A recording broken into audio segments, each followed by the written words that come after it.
नमस्कार मित्रांनो, आज आपण जाणार आहोत सातारा येथील येवतेश्वर मंदिराच्या दर्शनासाठी। श्रावण येथील सोमवार भाविक मोठ्या भक्तिभावाने महादेवाच्या मंदिरामध्ये जाऊन महादेवाचे दर्शन घेतात। सातारा शहराच्या पश्चिमेस सुमारे 5 किलोमीटर अंतरावर येवतेश्वर हे डोंगराच्या कुशीत बसलेले छोटेसे गाव। येथे यादवकालीन बांधलेले श्री शंभू महादेवाचे मंदिर व शेजारी ग्रामदैवत काळभैरवाचे देवस्थान आहे। त्या देवाची यात्रा या भागातील सर्वात पहिली यात्रा असते। हे मंदिर यादवकालीन असून मंदिरात शंकराची मोठी पिंड आहे। या मंदिराच्या गाभाऱ्यात समोर दगडात कोरलेले 2 सुंदर नंदी आहेत। शेजारी काळभैरव स्थानाचे मंदिर आहे।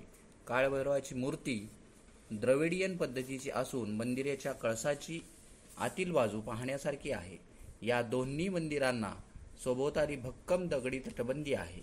या तटबंदीच्या दक्षिणेकडील भिंतीत एक विरंगुळा ठेवली आहे। मंदिरासमोर एक मोठा दीपमाळा असून मंदिराच्या आवारात इतरही काही मूर्ती ठेवलेल्या आढळतात। मंदिराच्या पश्चिमेकडील पिण्याच्या पाण्याचे तळे देवतळे म्हणून ओळखले जाते। या तळ्याची बांधणी जांभ्या दगडातील वेगळ्या पद्धतीची असून सध्या या तलावात जास्त पाणी टिकत नाही। डोंगराच्या उत्तर बाजूच्या टेकडीवर भैरवनाथाचे मंदिर आहे। त्यास पेड्याचा भैरवा म्हणतात। इथूनच दूरवर कन्हेर धरण, सज्जनगड, जरंडेश्वर व मेरुलिंगाचे दर्शन घडते। सभोवती गर्द झाडी, मोकळी व प्रसन्न हवा यामुळे वातावरण आल्हाददायी असते। या देवस्थानाची यात्रा दरवर्षी आश्विन अमावास्येला भरते। या यात्रेची सर्व जबाबदारी येवतेश्वर, सांबरवाडी, आंबेदरे येथील ग्रामस्थ पाडत असतात।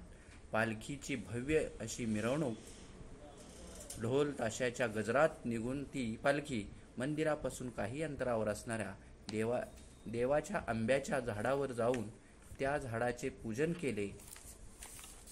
केले जाते।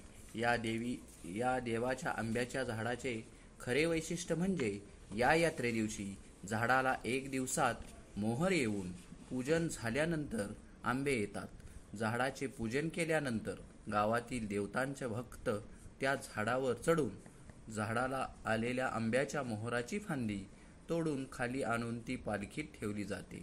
तेथून पालखी व त्या भक्तांना खांद्यावर घेऊन पालखीची मिरवणूक पुन्हा मंदिराकडे वाजत गाजत खाना होते।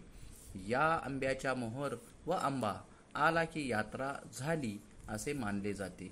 या मंदिराची ख्याती राज्यभर असल्याने भाविक मोठ्या संख्येने श्रावणात महादेवाच्या दर्शनासाठी मंदिरात येतात।